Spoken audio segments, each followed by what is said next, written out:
Again, I'm Lisa Eisen. I'm the SRE Network Advisory Board Chair, and I'm the co-president of Schusterman Family Philanthropies, and I am just so proud, so felling about all the incredible conversations that have been happening over the last 2 days and all the work that all of you all have been doing and will continue to do. So thank you.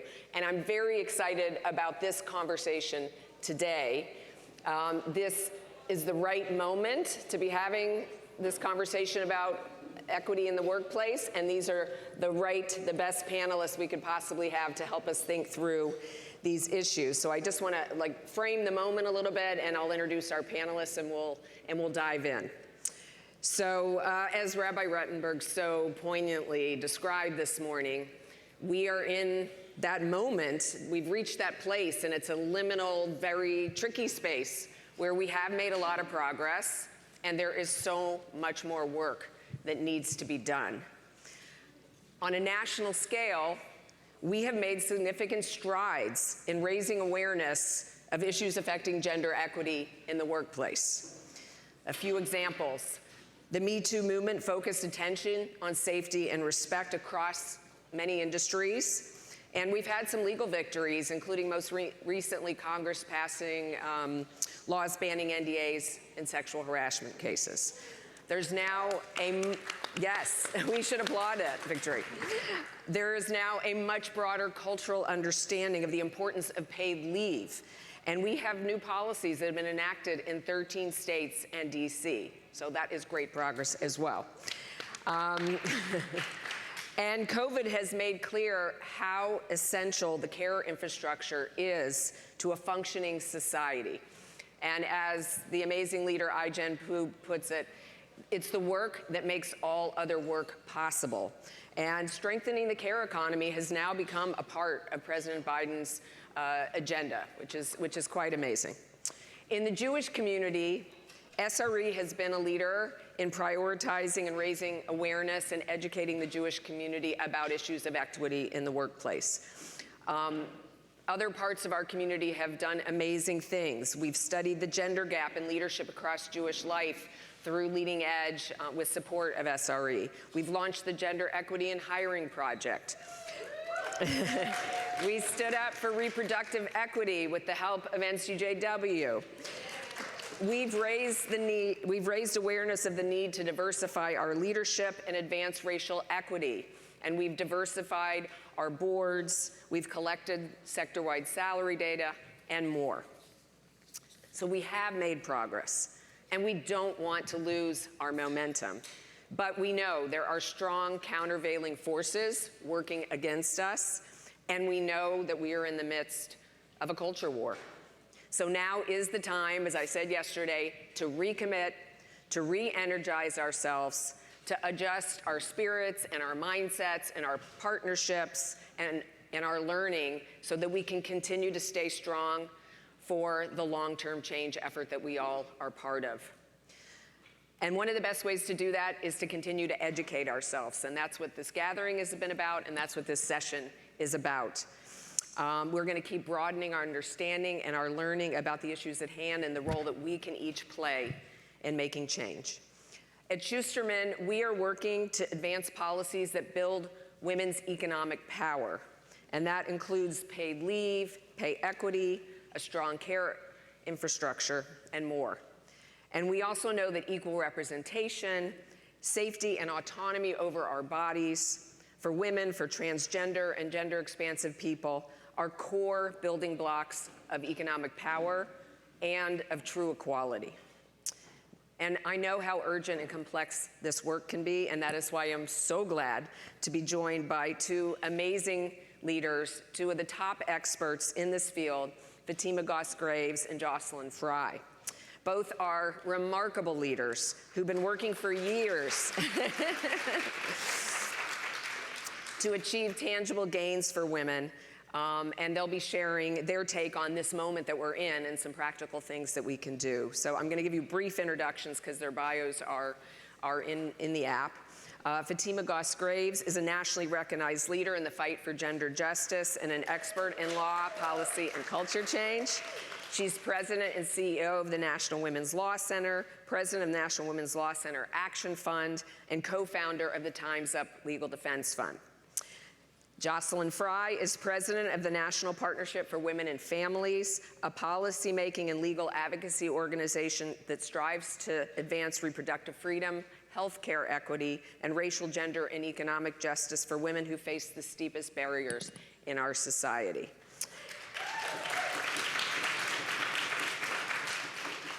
And I just want to say before we dive in, Schusterman is so proud to support these leaders and their incredible work, and to be part of advancing the change that they're making. And I want to say from the very beginning, the very first meeting that led to the formation of SRE, I have been striving to be a joyful warrior. And these leaders are fellow joyful warriors in the national struggle. They've been fighting for a long time with fierceness and with spirit and energy, and they never give up. And so thank you so much for being here and for joining us in this work. So let me dive in. So we've been talking about how important it is for all of us to be part of a network and to have allies in doing this work together. But I also think it's important that we realize that the Jewish community's work is situated in the broader national movement for gender equity and for safety, respect, and equity in our workplaces. And so with that, I want to ask you, where do you see the national movement? Can you tell us a little bit about what your organizations are working on and how you would define this moment that we're in and what we're talking about? And I'll start with you, Fatima. Well, first I should say I'm so glad that I'm able to be here with all of you, and I had a chance to poke around a little bit earlier in the day and meet some folks, so thank you for having me. And you know, this is a really tough time in the work for gender justice. I don't want to pretend like it's not, right? And there are days when the task ahead might seem too big. And at the same time, when we think about our work at the Law Center, and I really think the work that I see the broader gender justice movement striving towards, it is a balance between defending against some of really acute attacks that are undermining people's lives and freedoms and futures, but also understanding that there are chances to strive ahead. Right? So when I think about what that looks like at work, there are exciting opportunities where we have been able to strive to move forward pay policies that make a difference in the lives of workers, to really respond to the caregiving crisis through shifts at work and changes in our infrastructure around care, and to really think about the types and forms of acute discrimination that people face across their lives. And you know, we can go into more detail, but we have had really important policy wins in the last 5 years. Things that I think if you had asked me if it was possible, I would have said, well, you know, I don't know that we're going to get states to make those changes. And at the same time, it would be a mistake for us not to be looking at some of the broader attacks that we are facing across the fronts of our democracy. And the sight of equity at work and beyond is a piece of it. And so we divide our time between defending against those hostile attacks that sound in bias, that sound in sort of throwback terms, but also aiming to where we can improve the lives of people in this country, of working people in this country. Awesome. Well, I will pick up where Fatima left off, and it is great to be here, and I often agree with pretty much everything Fatima says. We're old friends. We are old friends, and to your point about partnership, you know, the National Partnership and the National Women's Law Center are also old friends of 50 years plus, so we're used to echoing each other's words, I think. But, you know, I think, you know, where Fatima started is right. We are in a really challenging moment, and it is easy, I think, particularly as we each do the work, we're exhausted, we're tired, and every time you think you've pushed back on something, somebody else pops up with something crazy. And it is easy really to be disheartened. And at the same time, I think we have to be mindful of the fact that we have made enormous change, enormous progress, and part of the reason we are encountering so many challenges is because we have been successful in achieving enormous progress. And so for us around workplace equity, in many ways, the work that we have done in the past has sort of led us to this moment. The things that are really hard and complicated are really achieving culture change that is not just temporary, but lasting, right? Like many of us work on issues around harassment and other equity issues, and the problem is not the law. I mean, there are tweaks that we can make to the law, but the problem is really transforming culture, transforming practice. And so we spend a lot of our time thinking about that. And from a gender equity, gender justice perspective, really thinking about what are the pieces that are really critical for women's progress in particular in the workplace. And for us, those answers are the same answers that have been true for a long time. Anti-discrimination issues, particularly around pay and wages, dealing with care and the consequences that women in particular are far more likely to be caregivers, and what does that mean? And occupational segregation. Women work in jobs that historically pay less and often have a tougher time accessing jobs that pay better. And even when they are prepared and have the skills to move into those higher wage jobs, there are a set of barriers that are usually constructed to keep them out. That was true 10 years ago, it was true 50 years ago, and it is still true today. We have made progress, and I agree with Fatima, there are examples across the country of progress around equal pay, and states adopting measures that look closely at pay practices and salary history and pay transparency and many of the mechanisms that improve visibility around equal pay. That's important. We've made enormous progress around paid leave, including coming so close to national paid family leave, really close. So we're going to get there. So, I mean, that is progress, and you can't discount that progress. And it's important that I think the work that many of you are doing is part of a broader movement that really is present across the country of really trying to drive change. But it doesn't change the fact that achieving lasting, permanent change is more than a notion, right? Like, and what we are dealing with at the moment is a lot of pushback from change that people feel, right? It's not theoretical, they see it, and they're nervous about it, and so they're pushing back. And this is a moment for us to not waver, right, but to be really firm and say, this change is happening. You can be with us or you can be against us, but it's going to happen. It's just a matter of whether it's today or tomorrow or next year. Yeah, I think that's a great message that we all need to take home. Can you give us some practical ideas? You talked about equal pay, you talked about paid leave, but how can the people in this room and the organizations where they are, what are some practical steps that you think people can move forward in their organizations to keep advancing these issues and keep momentum behind the changes in their workplaces? And let's keep going. Well, I think that it is often the case that people are good at telling other people what to do and not necessarily looking within.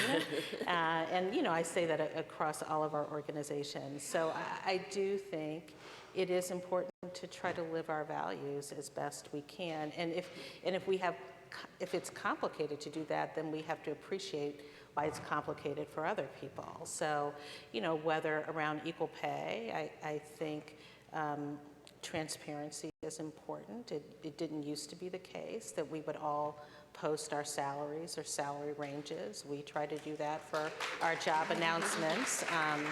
And it also pushes you to evaluate. I mean, I think particularly in the nonprofit community, there was a history of, sort of saying, well, people are in it for the love of the work. And it's like, well, I love the work, but, I still have a mortgage. I can't go to, Bank of America and say, I love my work. And so, we had to, rethink how you actually show that you value the work that people do, and how you pay people. And while we can't be a law firm or corporate America, we can, there were places to improve. I think, looking, at doing the things that people do, pay audits, evaluating to what extent you are valuing some jobs versus other.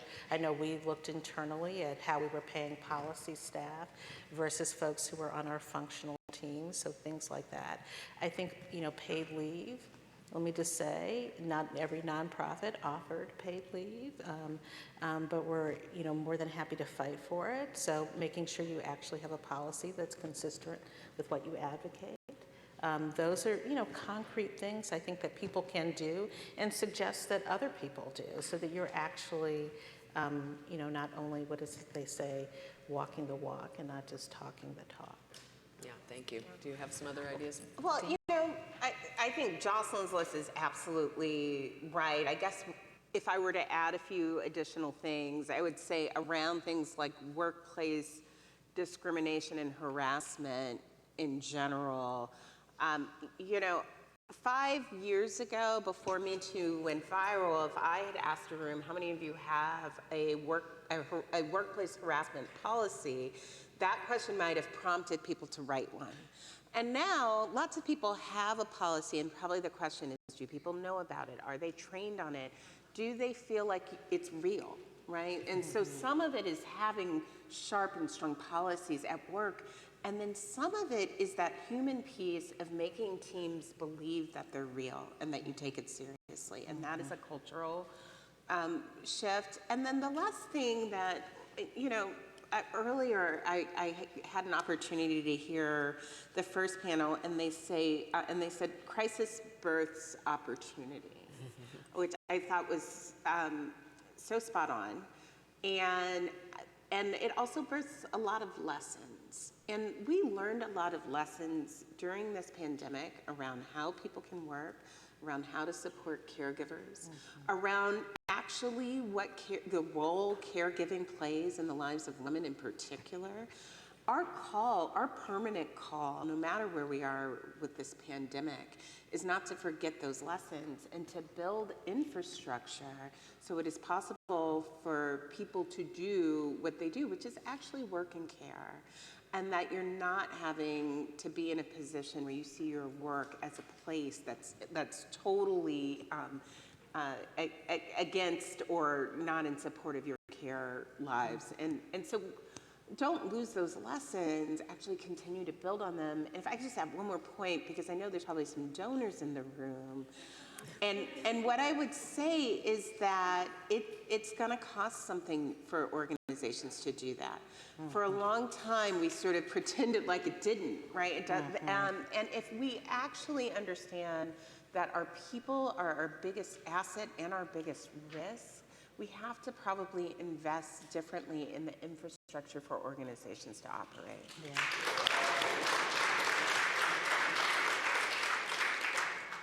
As a funder in the room, it's a point well taken. And we know it, and I hope we stand behind that. So speaking of issues where there's progress and backsliding, and we really need some practical advice, reproductive equity. It has been a painful time on abortion rights, and we've got to the mifepristone situation now, where 50% of the abortions in this country are taking place with medication abortion, and now that's under assault. I think contraception may be on the table next. So can you talk a little bit about the battle for reproductive equity, where that fits in workplace equity, and are there bright spots, and what are some practical suggestions for how we can make some progress in our own community? Yeah, we're a few weeks short of the 1-year anniversary of the Dobbs decision, where the Supreme Court upended the ability for people to access abortion care. And I just want to be really clear, what we have seen in this last year has been totally chaotic, right? It's been chaotic because people say, well, how many states is abortion banned? And it literally is changing week to week. As states move forward in the race to pass more and more extreme measures, criminalizing doctors, patients, helpers, some having penalties of 100 years in prison for providers. It's been chaotic because there has been an on-purpose effort to create disinformation, making people believe they can't access abortion care in states where they can. States have had situations where courts have blocked their unconstitutional abortion bans, and the next week the states pass a new one. So you have this battle between states and laws. And it's been chaotic because I'll just tell you, people are really afraid.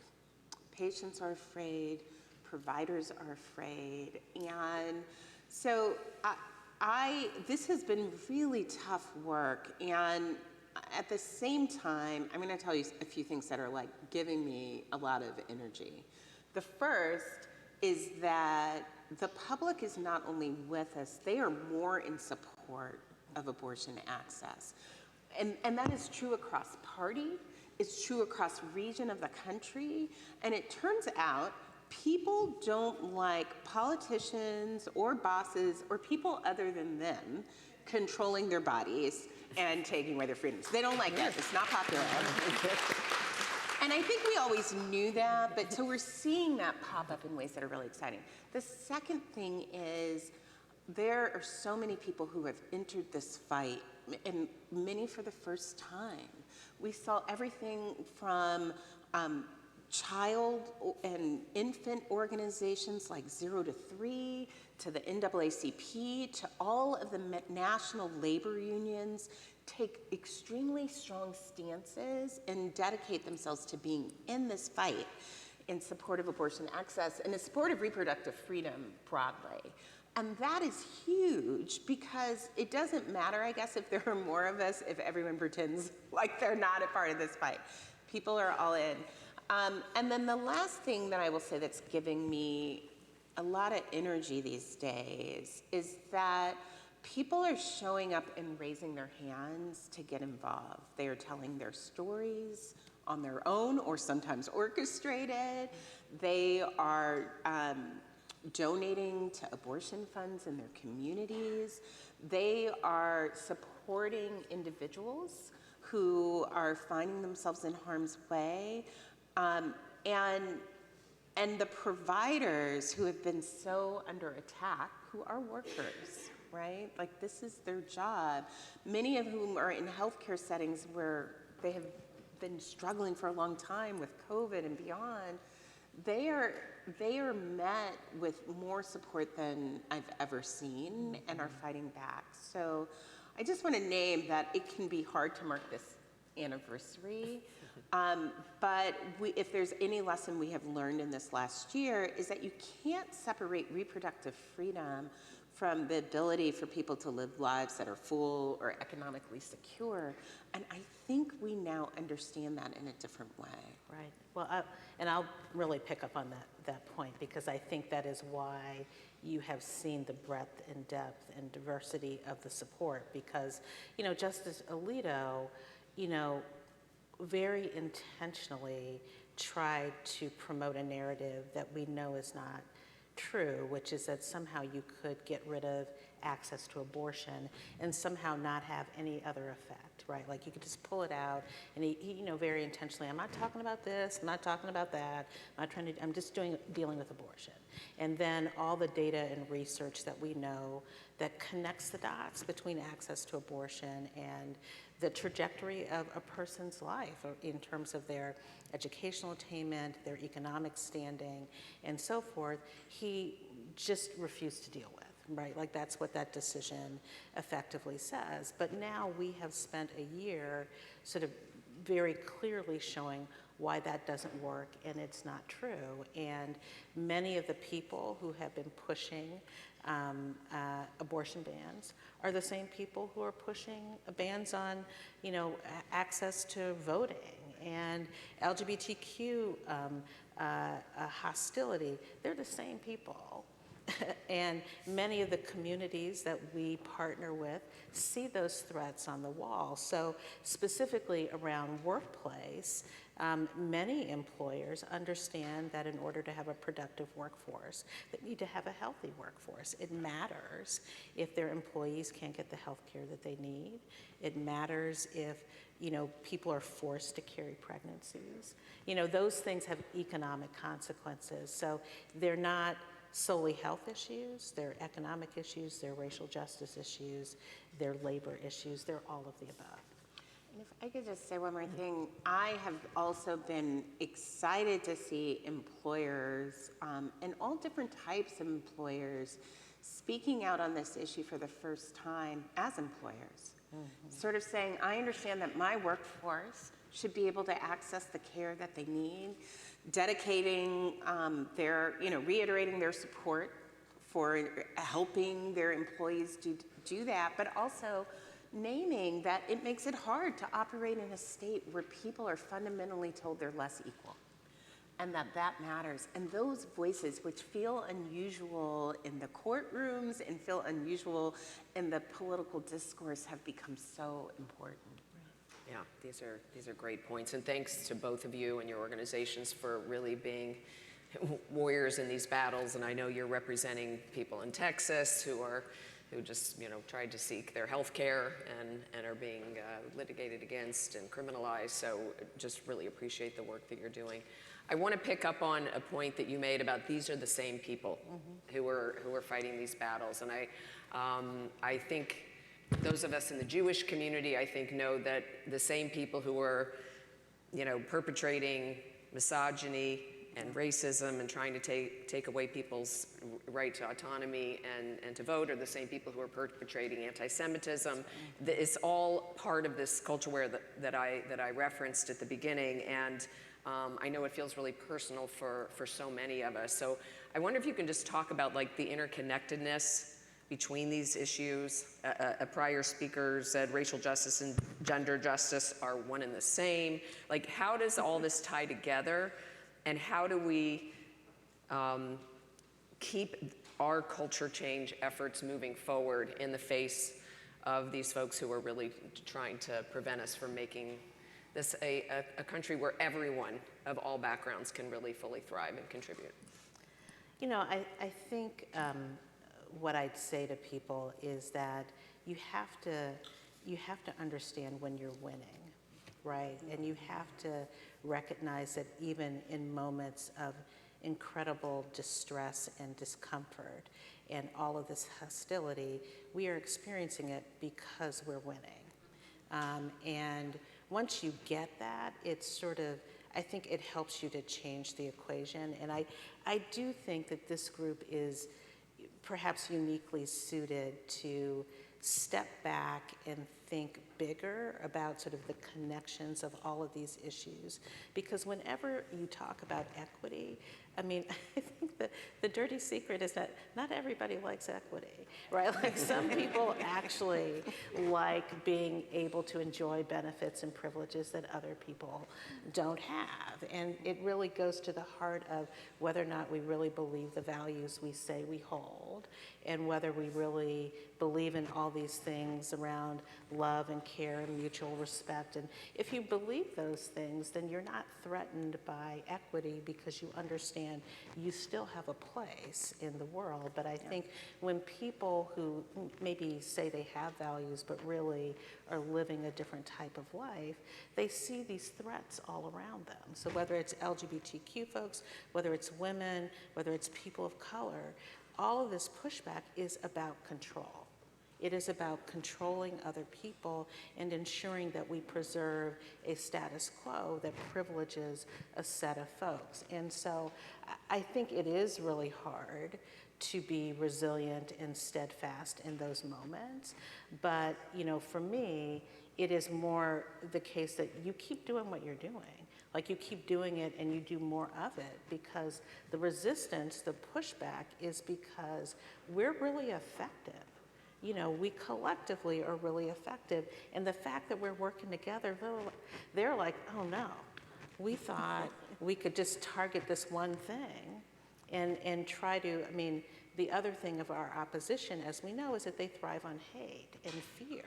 And so if we just do enough of that, we can keep everybody apart. So to the extent that we recognize we're onto your game, and I don't have any hostility to these other communities, because I know, and we know this legally, if you're going for privacy here, you're going for privacy there, right? Like, we have a collective interest in working together. So I think it's always easy to say it and think it. It's harder when you're dealing with the crazy person who leaves, sends you a crazy email after you've done a public speaking engagement, or sent you some hostile note, or they show up, or worse yet, dealing with, the spate of violence. Those are things that are designed to instill fear and to keep us apart. And I think our challenge, our role, is to stay together, even in those moments, because we will, to me, this is about inevitability. What is it Martin Luther King talked about? This is, justice is inevitable. It's going to happen.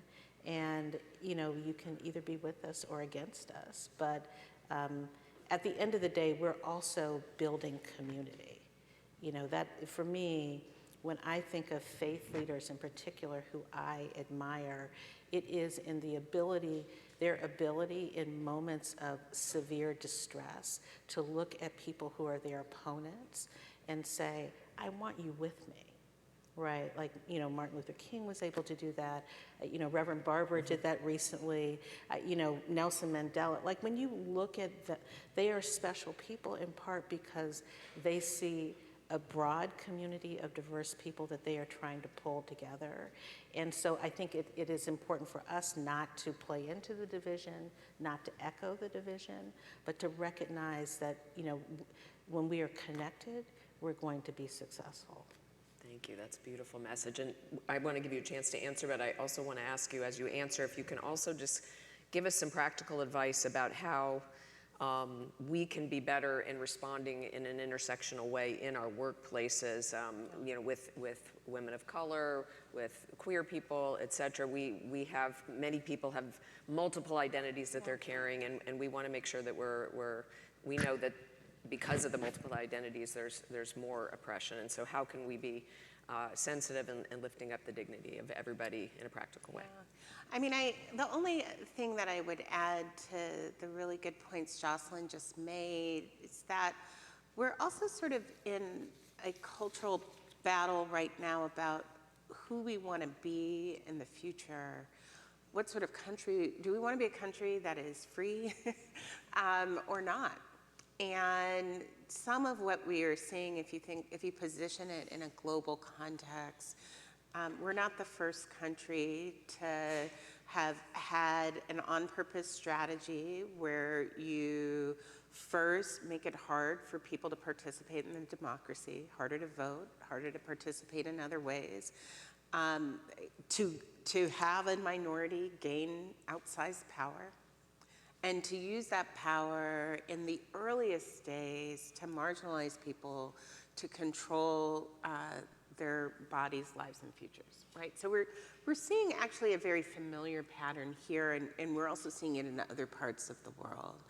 And I actually think if you understand that context, it probably makes it easier to know that it is our duty to show up, whether the current particular identity that you identify with is under attack, right? Because you're next, or maybe you're a part of it and you just don't see it right now. But understand that that is an overarching strategy, and so it's gonna really take all of us.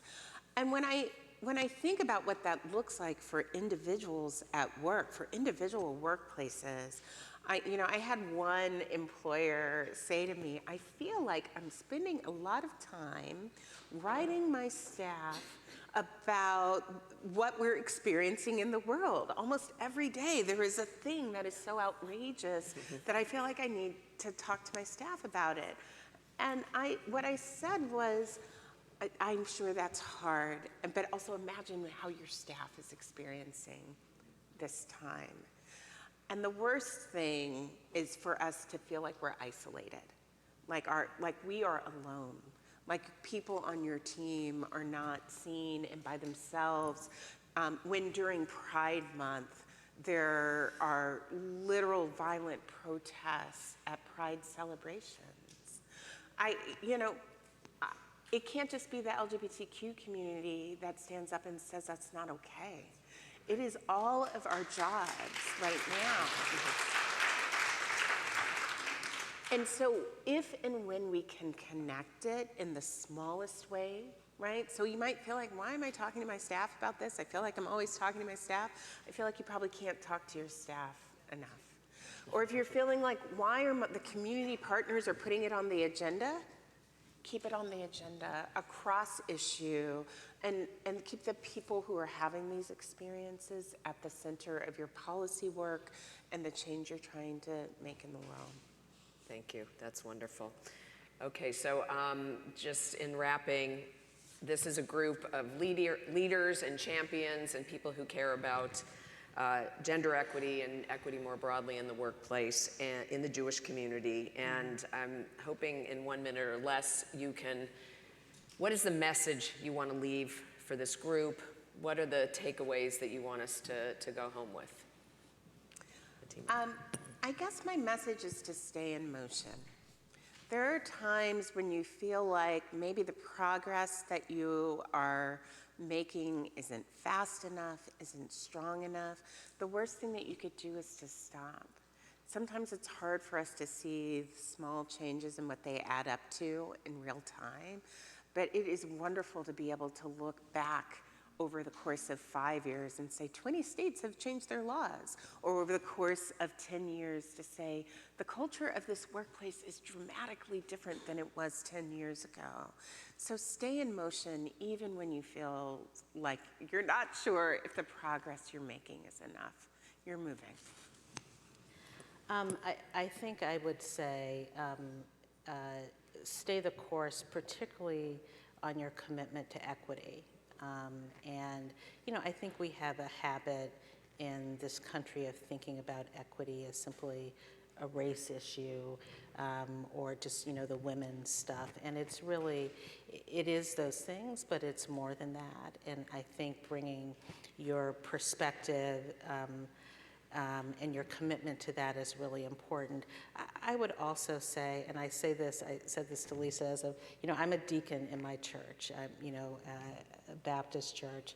And one of the things that I find that we don't do enough of in the public discourse is really have a fuller understanding of what it means to bring your faith and your values into the policy work that we do. There's a very narrow public discourse around faith that tends to be just very extreme and often not reflective of many of the values that we bring to the table.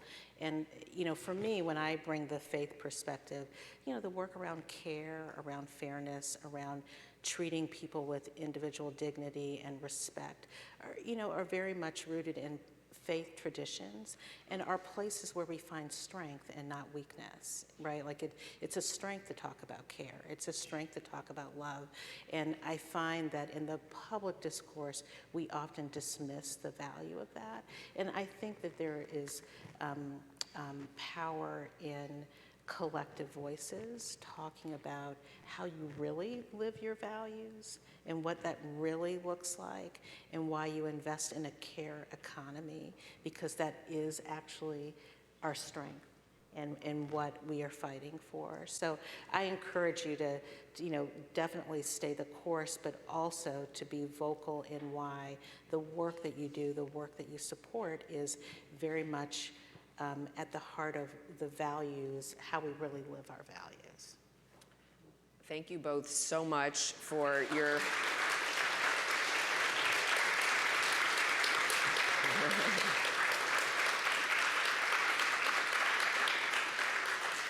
Thank you for your beautiful messages, for your wisdom, for your continued leadership, your persistence in the face of all of these challenges. I just want to echo the message, which is, let's just keep doing it. Let's just keep moving forward. I was going to quote Amelia Earhart, who said the most effective way to do it is to do it. But I've decided I'm going to quote Rachel Monroe, just effing do it. You know, you're not going to be doing it alone. This is why SRE is here. SRE is here to support you, to give you resources, to give you this network, to rely on each other. We want to hear what you need to keep moving forward on equity and on safety and respect. We're here for you, and we have amazing leaders and wisdom to draw on, even beyond our own community. So let's effing do it, and thank you both again.